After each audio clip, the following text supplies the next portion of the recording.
it's sort of that big question of why is this wall here? What, Right. What's in the box? And so Jon says...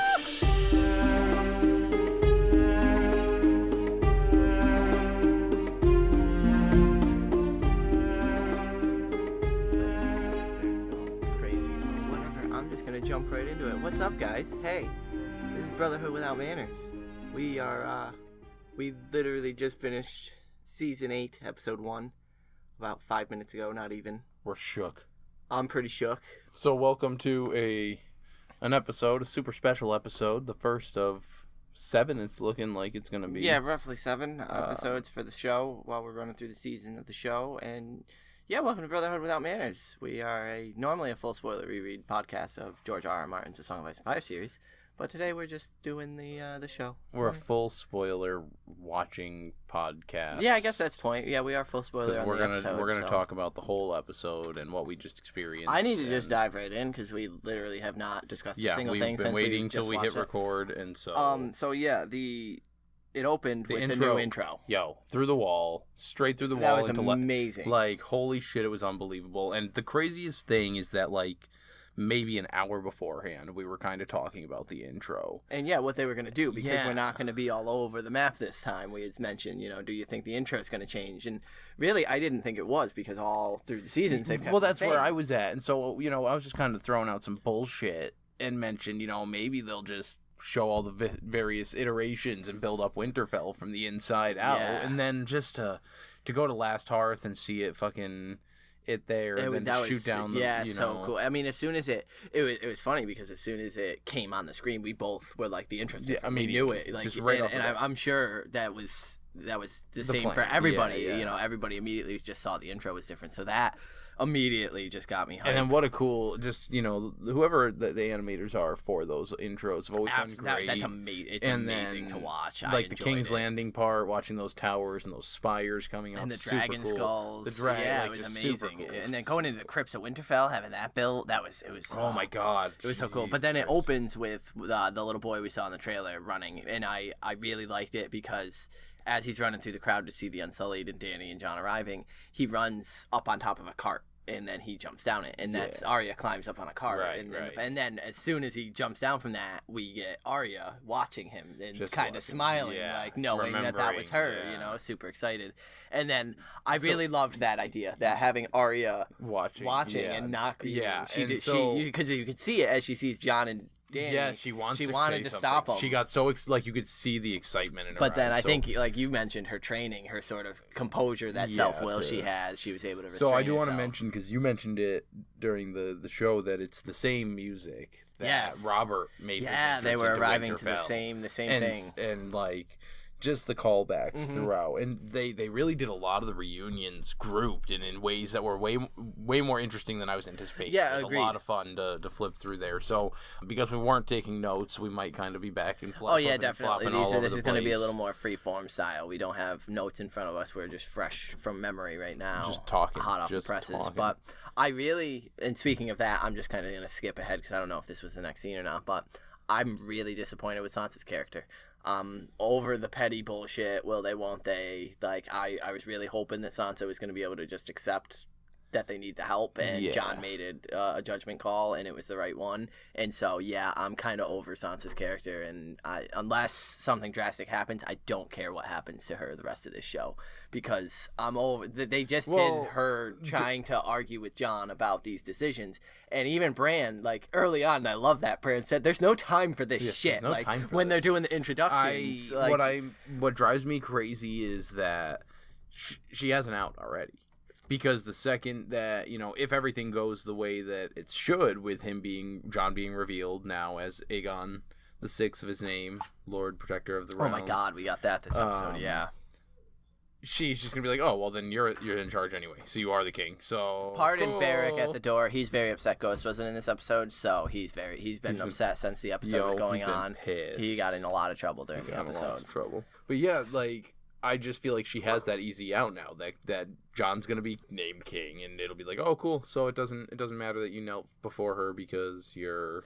Yeah, I just like Sansa. Like it's not. We're not there anymore. Like it doesn't. And Tyrion even made a speech about it. Well, like, and that's another reason is her interaction with Tyrion. I really didn't like at all. I understand it, because she, it was a forced marriage. I wasn't expecting her to hug him or anything. But I did like her line, I used to think you were the clever, because of the believing. That hurt me. Granted, she doesn't know if he made like any kind of deals with her that's going to lead him to believe, with Cersei, that's going to lead him to believe that there's more. I'm going to be super disappointed if Cersei manages to pull one over Tyrion at this point. He's so aware of her games. Well, and that's what's funny is, after all that time with Littlefinger, the way Sansa said, I used to think you were the cleverest man in the world. Yeah, that was a good line. To walk away. I mean, snap, Sansa. Dang, I get it, but I'm just kind of over it with her. Like she's still playing the Game of Thrones, and it's evolved beyond that. But that kind of reminded me, yeah. So Jon and Dany ride into Winterfell, and we get Jon's reaction to seeing Bran, and that was great.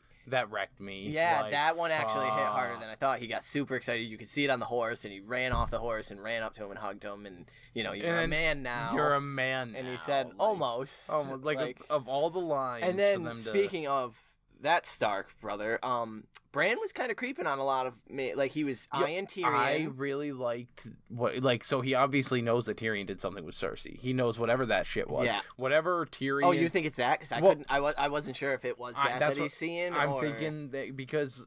And then Tyrion's giving Bran the same look that he was giving Dany and Jon boat sex scene at the end of last season. And I think that he knows whatever it is that Tyrion has on his conscience at the moment, but I don't think it matters. I don't think it actually applies because he's waiting for an old friend, and then when we discover who we're pretty sure the old friend is, not pretty sure at this point. I'm convinced. Jaime Lannister. That was when Sam ran up to Bran and asked him what he was doing out there, and Bran said, "I'm waiting for an old friend," and then that's when he tells Sam that you have to tell Jon his heritage, but. Yeah, and then the very last shot of the show is Jaime arriving, and I'm pretty sure that, that's the old friend. And the recognition on Jaime's face when he realized, holy shit, that's the kid I pushed out the window. That's it, and he's sitting in that chair because of me. And he's waiting for me. He knows he's waiting for you. Mm-hmm. And, that look like of fear and realization. I think that was that was what I really enjoyed about this episode, is they kind of surprised me. Like you said, they surprised me in the reunions. Having Arya standing and watching this line come through where she sees, before she talks to any of them, she sees Jon Snow. That was unexpected. Hound. That was not she expected. She sees the Hound. She sees Gendry and all these different people arriving, and she doesn't engage with them. I wasn't sure how I was feeling with the Arya Jon reunion. I mean, it started out super strong. Like, devastated. But then she was getting...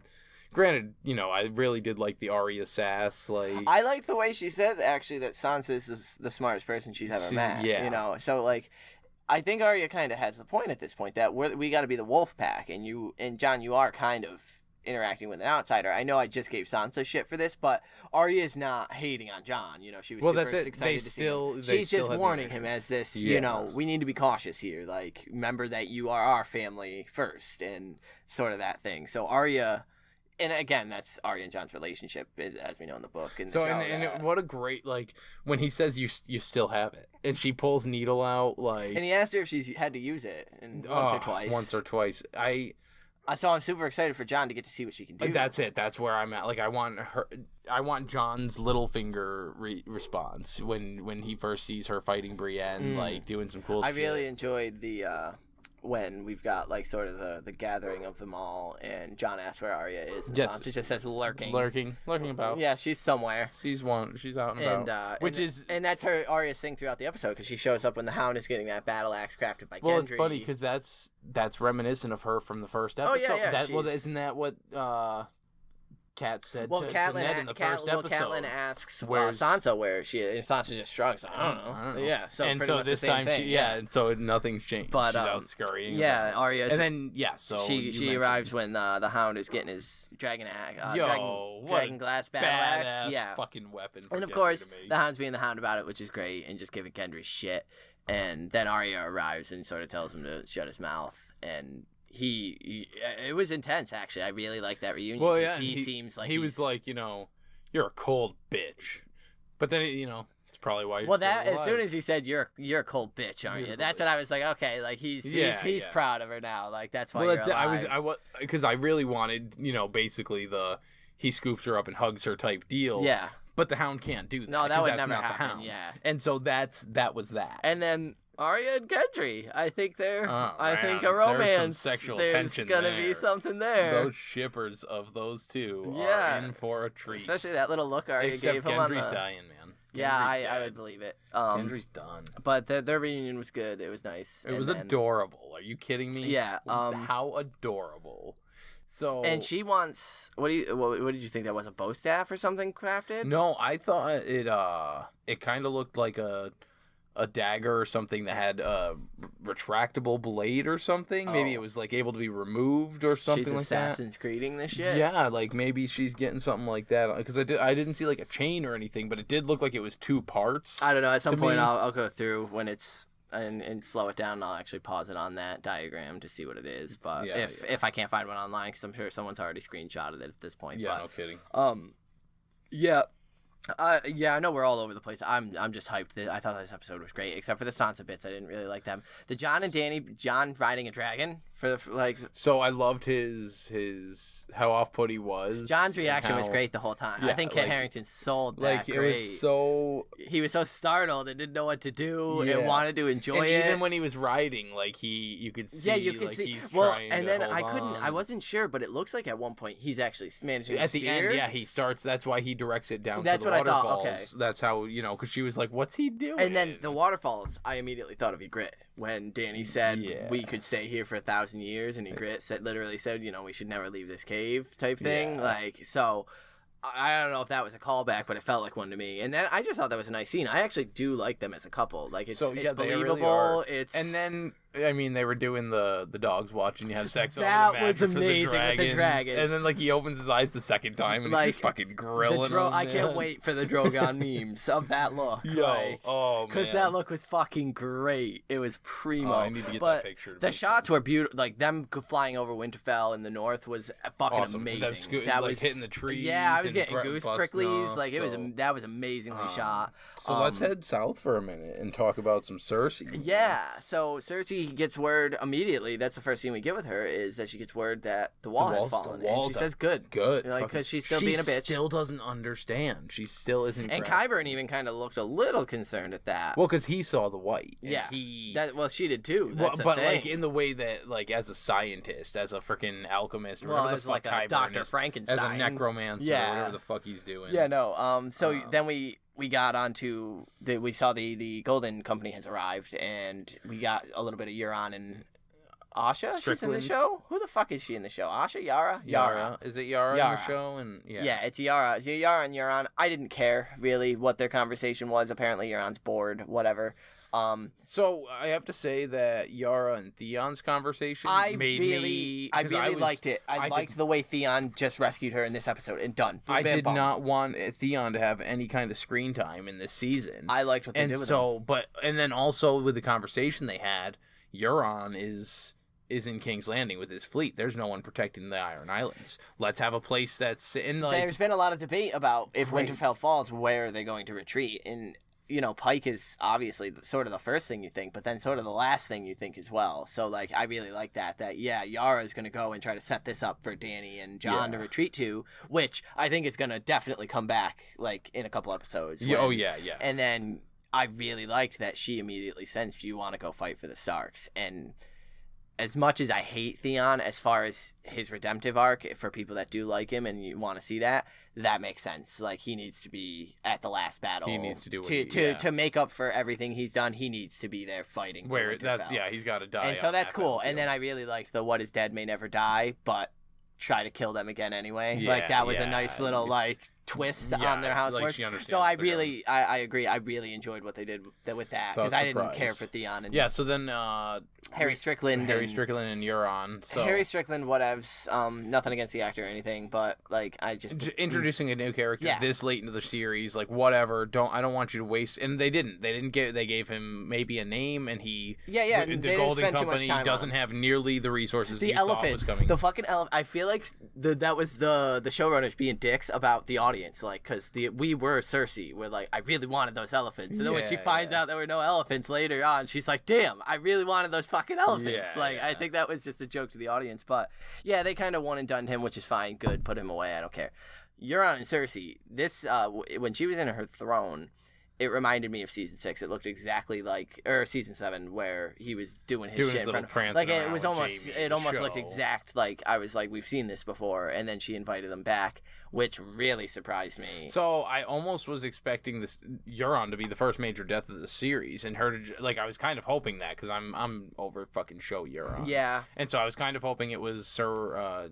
Is he still the Mountain in there? Is he Sir Robert Strong or whatever? They haven't Robert Stronged him, no, but he's. So I was kind of hoping that the signal she was going to give would just have been him beheading. Yeah. Be done. But instead, they apparently did the dirty, and that confuses me because then he, said he was going to put a prince in her belly, but her skin was crawling when he was rubbing her belly. Yeah. And as far as we know, she's already pregnant. But she was drinking wine, and she looked like she was crying at the end. She looked very upset. So did she miscarry? I don't know what to read from that. Yeah, it's hard to really put a point on it because she obviously can't stand him. Yeah. And she's putting on the show to make sure that she gets to retain his Iron Company. Yeah. And so maybe the fact that she miscarried, she's worried that she accidentally might end up having, and that's why she's upset, getting pregnant with him or something. I don't know. Until we know if she was actually pregnant when she told us she was pregnant, I just don't know. And really, having her with Euron just is a weird combo to me. I'm not digging it. No. There are no Jon and Dany. My favorite scene in King's Landing was with Sir Bronn of the Blackwater and Qyburn. And this pretty savage, this actually kind of surprised me. I didn't really expect this, but Qyburn gives him Joffrey's old crossbow and tells him, go kill Jaime and Tyrion. And he even mentions that the queen likes the poetry, and so it's because Tywin was killed with and it belonged to Joffrey, right? And he killed all the whores with it. It's basically, and the thing is that's Bronn. I don't think that Bronn's going to follow through. I mean, I could see. I'm now very interested when he does meet up with them, because he's been loyal to both of them. Well, and that's it. And of all the people on Planetos, those are the two best friends he's had. As far as we know, of all the people that have hired him, those two actually became friends of his. And they as much as he gripes and groans, they took care of him. They made him a lawyer. He hasn't gotten necessarily everything that's been promised, but is Cersei going to deliver? Well, that's it. Qyburn comes in just fucking dropping some, I started out as this guy booted from the Citadel, and I was rewarded with the hand of the queen. I've got 4 chests of treasure waiting for you out there right now. Imagine if you're able to fill these warrants for the queen. Yeah, so that'll be interesting to come up with Bronn meeting Tyrion and Jaime again. It's just Bronn is too good at choosing the winning side. Yeah. So him choosing the living over the dead, just obviously backwards there. Choosing Cersei over, helping the North. Which is just a losing battle at this point, even with the Golden Company. He's going to realize that, especially with the numbers the Golden Company actually sent, because she was expecting way more than that. What is it, 20,000? Yeah, something along that line. I want to say that she was expecting at least double that. Yeah, Cersei's she's kind of odd. I really liked that Jorah was like, let me introduce you to the man that cured me. Yeah, that was great. Can I say, though, that Sam's response was completely backwards from what I expected. That kind of surprised me. I didn't expect him. I think the reason they did it is because they gave him those lines of, you gave up your crown for the North. Will she do the same? Yeah. And so it gave him this, is she able to? Is she actually worthy? She burned my Yeah, I was pretty surprised by the the hatred of Sam, because when he went booking out of the room with Dany and Jorah and he ran out into the courtyard, he looked like he was about to do something. That's right. Before he saw Bran and went and talked to Bran, he looked like he was on a mission. He was going to grab Heartsbane and I'm gonna just stab this bitch. This. Which is surprising because he always detested his father. I think his father would have been okay. I think it was Dickon that really surprised him and upset him because Dickon was a dick, but he was his brother, and he wasn't as bad as his father. His brother probably wouldn't have kicked him out of Hornhill. Like he said, at least now I'll be able to return home. Yeah. So I think it was more that, and then, once he gets the anger over Dickon, he's like, and it was my father as well, so might as well top that on top. So, yeah, it put Sam in this very weird, surprising position to me of not liking Dany and distrusting her. It really did give him the ability to deliver some lines, because I always was thinking that the reveal for Jon's lineage would be with the pair of them together. I did too, for some reason, and I really liked that. And this makes sense. Bran saying, you need to do it. I'm not his brother. Yeah, he's not gonna. You've been a brother to him. He hasn't seen me in how many years? He trusts. And yeah, I really like the way this scene was done. Sam. First, they start talking about how Daenerys burned. Sam's parent, Sam's dad and brother. And do you think Jon's gonna be pissed off at Dany for keeping that from him, or do you think it's just she didn't really think? I think it was because he defended her right away. He did the best he could. Yeah, I don't think it was. I don't even think on Dany it was a nefarious keeping it from him. I think it was just she did what she thought she had to do at the time because Tyrion even advised against it. So and that's when the way it was clever the way he did it, because he was like, no, but that's the thing. You led the wildlings. You led these people. You did this. And he was like, yeah, but I was a king. And he's like, no, you always were a king. Yeah. And it was like, it makes it seem like he's just saying, no, you always had it in you to be able to be that king. But no, he meant it literally. Yeah, no, you were always a king. They've been the king. Yeah. And then he breaks it. Fuck, man. Like in front of her crypt. Like, yeah, and Ned's. And to be like, and then Jon got pissed. He was like, my father. Yeah, is I really the most honorable man in Westeros. And Sam was like, yeah, well, no, I'm not denying that. Like, he really is, because he promised. He promised your mother that he would do that, and then he even mentions, what we all know, Robert would have killed you had he known. Like, your uncle did everything he could to protect you for your mother's sake. Yeah, and then Sam, gives him the whole stick of it. You are Aegon Targaryen, six of his name, King of the Andals, Lord, and all that. And Jon always sold have it. been. Yeah, always have been. Kit Harington sold it. Like, Jon, actually, you can see him kind of stagger as he's getting told get the hit with the blow of the news, and then trying to absorb it and just not. And then Sam hits him with that good question of, yeah, you gave up your crown. Will she? At this point, everything that ever has been says that Jon should now sit. Yeah, and again, that was it. You gave up everything, or you gave up your crown for your people. Will she be willing to do this? Yeah, especially now. Granted, I really liked. And I forgot about it till right now. We had that scene with Varys and Tyrion. Oh, I hit the table. And Davos, where they were talking about, and Davos was like, "I'm proposing a proposal," and they were discussing that Jon and Dany. He was like, "What if instead of just one person ruling, we had a good queen and an honorable man ruling over everybody, two people?" I really liked Varys. Like, he had an ominous note at the end of that conversation where he said that basically the older men were kept at a distance by the young because the old remind them of something they want to forget. And then Tyrion, I think, asks, "What's that?" And he says that nothing lasts.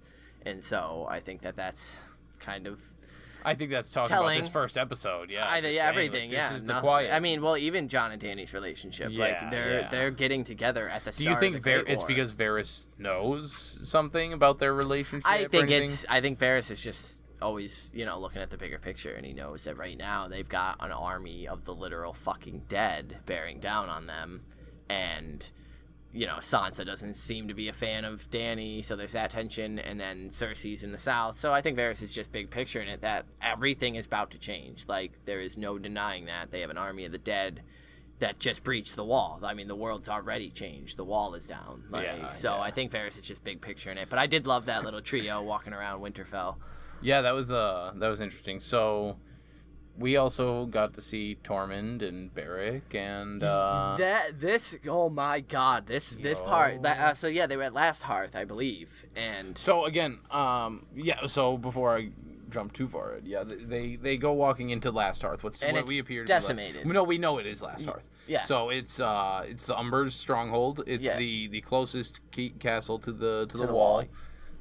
Which in the new intro, you see it actually get kind of consumed by this little river of ice that's coming down, which I think represents the army. Right. So they're walking in, and you just see bloodstains all over the place. But there's nothing to have left that blood, which obviously is telling. And, exactly. And no, it's not meant to be secretive. But they're walking through. They run into Pip. I think it's Pip. Is that his name? I always forget. Or is that when? I don't know what the fuck one that is. I think that's Pip. I think it's I Pip. always assume it's Pip, but whatever. No, that's the Ed. Lord Commander. Jesus, Ed, that's Dolores Ed. Dolores Jesus. Ed. He's the Lord Sorry, Commander. Ed. Yeah. Oh, Jesus. Barrick and Tormund run into Ed, and they scare the fuck out of each other. Well, when they were first entering in like that little great hall, when Barrick and Tormund were getting ready to go into the dark tunnel, part of me was like, oh, so this is how we're gonna lose the first main character. I was one thinking, of them's just gonna get an arrow. I or thought a sword Barrick to was the fucking gonna eye. light up the sword, and it was gonna be all the people in Carhold, just undead, like charging out of that darkness. Yeah, that's what I thought. It was he's gonna light the sword. I thought it was almost again like I was expecting the writers to just off some people early on just to not have to clear the board a little bit. Yeah, and so I was expecting they gave us this thing in the I trailer. called it. I said there wasn't gonna be this. I've been saying it. I think this episode is the last nice thing we're gonna have to hold on to for a while because forever. That's it. This was it. So they get into because Ed said that he did find, well, not said, but they ask if he found something, and he kind of leads them off, and he leads them up to the White Walker's weird symbol of body parts with poor little Ned Karstark. Who they called him the Umber Kid, right? Ned Umber. Ned Umber, yep. And so John had just sent him there to bring them down to safety, to Winterfell. So go fetch your men, bring them here. So, he didn't do that in time. And so now I caught this. Tormund starts monologuing here about, just what they need to do, that the Army of the Dead is between them and Winterfell, and they need I didn't listen to any of this. I didn't hear him say it. I was so focused on this that I did not see the kid I was watching coming the back kid to fucking and like life. In the blurry background, with the cinematography, his eyes open, his head kind of cocks a little bit, and he just starts shrieking. I fucking jumped, dude. I jumped because so I was sitting like next to you and like you leapt, and I was like, oh. You didn't see the kid? No, I was so engrossed in what Tormund was saying that Barrick runs up and just fucking... Its shriek was horrible. Like, that was terrifying shriek. They got a scary like that, shriek there. And they say straight up that it's a message from the Night King. Like, that's... the Night King. It was Barrick who almost, it seemed like he knew what the message was. Yeah, he seemed to almost know immediately, be able to, like, read it or whatever. It scared the fucking shit out of me. I did not expect it. And then the way that it looked when it was on fire. Yeah, it was crazy. That was a crazy. And so it's just imagery. I think it's having to do again with that first episode. We got the body parts in the cold open. The first episode, ice, and now we've got that one of those symbols. It's on fire. Yeah. There's our ice and we've fire. got fire in the north now. Right. Yeah, it's just It was that scene, and especially that scene was fucking insane. It was cool. Yeah, it was cool. I really liked that one. That one surprised me. And then lastly, we get to see this hooded man coming riding into Winterfell. Yeah, it was a cool way to end it. Immediately I shouted out Jaime. I don't think I don't think it really fooled anybody. No, again though, and we already talked about it, but just the way that Bran doesn't. I think the reason he's waiting for Jaime, because he obviously knows Jaime was there and knew Jaime was on his way. We've been saying it for months now. I don't think Bran is mad at Jaime. No. Or is going to reprimand him or he's probably going to thank him. Without you, we would have no way to defeat the Night King at this point. So, but like my question is why is he waiting for Jaime? Yeah. What does he have to tell Jaime? And that makes me almost wonder if it's not if Jaime might not have that bigger role to play in the demise of the Night King. Azor Ahai? Yeah, I don't want to say that he's going to be Azor Ahai. See, I don't know about all that. I don't know. Maybe Bran's surprised because maybe, Jaime had this choice here. It was either stay with Cersei and die or come north. So maybe Bran is waiting to sort of see. Not waiting to see because I think at this point he knows he's coming, but waiting. Come to tell him he made the right decision. Yeah, that. I'm here. I'll have your back and show support that so you don't get burned by. But fuck them for ending it there because that's one of the reunions I've been waiting to see the most was Bran and Jaime. But I really liked all the ones we got. Anyway, which was basically all of them. I'm so over the Sansa shit. Like Sansa just being prissy about fucking. I counted on having only to feed Winterfell's men. I didn't count on having to fucking feed Unsullied. And I called it there with the damn. What do dragons even eat? Whatever they want. Whatever they want. Seriously? Including you, bitch. Like don't fuck start. you. I really liked that image, though, of the table where it was Sansa, Jon, Dany, Tyrion, Bran. Varys, I think, was up there. It was just a cool shot of seeing all of them. And the Lyanna Mormont, like, I really like her. She had the right of... She had calling Jon on his shit. But that's the thing is, Jon told Dany this was going to happen. I really like what Jon kind of said at one point. I can't remember specifically. I think he was talking to Sansa, where just titles don't matter anymore. You're so concerned with who has what title, and it really doesn't fucking Well, they had matter. that wicked intense scene in her room there, and where Jon ended up yelling at her, like, exactly like you said, titles won't fucking matter if we're all dead. Like, are you Cersei right now? Like, what the fuck? Yeah. Get your act together. So I don't know. I don't want her to do something stupid that. So I was disappointed during the Arya Jon thing when Jon pulls out Longclaw and he's like, yeah, you're jealous, like, and she was like, nah, it's too heavy for me anyway. Like, I was really expecting her to be like, this is more my style. Cat's paw, motherfucker.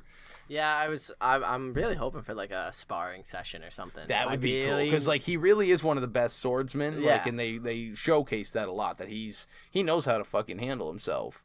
She knows how to handle herself, yeah, I mean, too. she already showed that she could kind of best Brienne if it came down to it and get the drop on her, so I would be curious how Jon would fight. I feel like Jon would be a little more capable than Brienne, only because he's kind of encountered her style of fighting more with the wildlings and the criminal, like, fight to survive, whereas she's got more of that honor-bound knight in training. Not that she can't fuck up most of everybody she's ever come across, but I don't know. I feel like Jon will be a little better at that scrappy fucking finesse style. So we got a lot of, like, basically the stuff we saw in the trailers, except for the Battle of Winterfell scenes. Yeah, the fire. So I'm pretty pleased with that. So that way, there's not too much from the trailers that was revealed at all. Yeah, and that way the rest of the rest going from this point on is pretty much unknown. We know that there's going to be a scene with Jaime and Brienne on a fire. And the Battle of Winterfell. There's going to probably be a battle at Winterfell for the most part. Which, speaking of, that was the title of which we've never even said it yet. This was Winterfell. And so I feel like the next episode will be called Battle for Winterfell or some shit like that, or, what's your final verdict? I really enjoyed it. Besides the Sansa stuff, which to me kind of feels a little forced at this point, I think everything else was on par. All the reunions were great. Even the kind of tenseness of Jon and Arya's I really enjoyed, and I thought was well earned, that they kind of should have a little bit of tension there, especially with Arya having just kind of come to Sansa's defense. Which we didn't even mention when she was like, how'd you survive getting stabbed in the heart? And he was like, I didn't. So, and then that smile, and she runs at him, my heart fluttered. And it was good. It was awful. So yeah, I thought it was a great way to start season 8. Yeah, I even enjoyed the Sansa stuff because, so I feel like Sansa and Jon are the two different faces of the same coin of the North, where he's got that survival of everybody North, where she has that Northern pride, where, she's the more powerful version of Lyanna Mormont, where she's like, we swore to you, we were looking for our king in the North. The North who is this queen? Like, we didn't just go spend all this time with her in Dragonstone getting to fuck her on the boat. And, I'm sure that they probably wouldn't have if they had that opportunity. But, getting to meet Dany and know her more than just all of a sudden here she is with 10,000 Unsullied, 50,000 Dothraki screamers, and 2 dragons flying around eating all your sheep and goats. I love the North, but, like, at this point, they need to get over themselves. Like, there's a fucking army of the old-fashioned. Like, come on. Do the Jon. Like, granted, he's a Targaryen, apparently, so... Don't do the Jon. Don't do the Jon. But, so yeah, for episode 2, we know at the very least we should have a conversation between Bran and Jaime. Unless they fuck us and just go straight to King's Landing the whole episode, and they're like, Bran and Jaime who? I really think that's just about it that can be inferred. I mean, maybe Dany will find out that Jon is Aegon next episode. I would assume that that's going to become word pretty quick. I feel like it'll go pretty fast. I like the way they kind of sped through some things. like this episode. I think the pacing was really well. With Theon and all that. They got that out of the way quick. And like it was really a great rescue scene because they kill a couple guys on the ship. The guy at the guard at the door. Mm-hmm. He goes in. He cuts her. She fucking headbutts him. Well deserved. She helps him up. Says, "Let's get the fuck out of here." And they dip. Steal a few ships and then they're gone. Yeah. They waited till they departed and went into King's Landing. And that's it. They don't need to dedicate a whole lot of time there. That's all you needed. Get Yara rescued. Get her on the fucking right path. And okay, done. Yeah. Now get where we want to be. It was good stuff. But yeah, so I'm pretty excited to see. At least, I'm pretty excited to see the Hound swing that fucking dragon. Yo, that's gonna be sick. Just him whirlwinding out in the middle of some fucking White Walkers and it's shit. Gonna be craziness. So, do you have an inductee for the first episode of the show? Our first ever show inductee? So many, but yes, my first show inductee is going to Bran because he was like. My heart started going anytime like a character would look down and just see him just chilling by the gate. The look he gave Tyrion, and man, it was like they were. I think like 3 or 4 this episode who would be talking, having a scene, and then they look over and Bran's just sitting there like just looking at him like this specter of death. And like he just seems like he knows. And the whole time he's waiting for Jaime. He's like the complete contradiction of Jon, who knows nothing. He knows everything. So yeah, I'll give it to show Bran for the show inductee for this week. So welcome Bran, and you're creeping me out, dude, but I love it. I think I just none of this matters. The wall has fallen. The wall's done. There's an army of the dead coming. Jeez. Like, get your shit together, Revel. Yours? So, yeah, I'm gonna give mine to Ed. Lord Commander Ed, man. That fucking guy has been there since the beginning with Jon Snow, and somehow he finds himself as, I think he's still Lord Commander, right? Like, he's killing it. Like, he's alive. He's leading some men. Like, he's doing shit. Yeah, but now he's caught behind army of the dead, and him and Tormund and Beric got to try to. But of all the people you want to have on your side when you're heading from behind. No, I really liked it. Ed and Tormund shared this sort of like class. Well, yeah, because they were fighting because they knew each other since. Well, they've been fighting with Jon for fucking forever. Years at this point. So it's cool that they've got a friendship too. Yeah, I like it that they know each other as good men. So that's a cool little posse that we got, and I'm glad they didn't just get slaughtered. I'm enjoying that, and that scene was intense. I think that was a really good scene. That was one of the best ones. Yeah, that was brutal. It got me. It got me good. Everything got me this time. Arya and the dragons. I was excited, and the callbacks were great, and the reunions with So Arya. I really liked that some of the men got to see Jon on the dragon. Like I hope that they recognized it was him, so that they could be like, "Yo." At least Varys, Davos, and Tyrion did, because Jon was about to fall his ass off. But anyway, yeah, guys. So if you're still with us, make sure you hit us up on the socials. Let us know what the fuck you think about this episode. What do you think's gonna happen next episode? Do you think anyone's dead next episode? I think it's gonna start. Yeah. I think even if it's, I can't say a minor character. It's like, who's the minor character? The little boy climbing the tree, watching the fucking army walk into Winterfell. I think minor would classify as like Bronn or somebody, but Bronn's like, I get technically, Bronn or Pod, but like but Pod's not like even Pod, man. Like you see his hair, he had long hair. Yeah, I saw him in the back looking all studly. Debonair back there. Fuck yeah. That's so I'm on Twitter at Manners Without. We have Facebook, facebook.com/Brotherhood Podcast, maybe. Stuff like that. Try it. We might be there, maybe not. Well, you just search for Gmail is Without Manners Brotherhood at gmail.com. iTunes, Spotify, rate and review, all that fun stuff. We appreciate it all. Visit our Patreon. Send us some inductees. You got anybody in this episode you want to induct into the Brotherhood Without Manners for a week? Otherwise, our next show episode will be a week from today. Yes. And then Monday beforehand, unless we decide to go all crazy, but we won't. The Monday before that will be the next reread chapter. Yeah. I think that's going to be Ned 4. I think is the chapter we're reading next. I believe so. Which we recorded a couple weeks ago, so at that time the show hadn't we were trying to do some prep. Like we commented that it should be out as of that point, but bear with us on those if you're following with the reread. Thank you guys for being there with us, and I suppose that's gonna do it for this off the cuff show discussion. Now we get to spend the next 6 days losing our gourds. No shit, over episode 2. We'll see you there, hopefully, guys. Vela de Harris. Peace.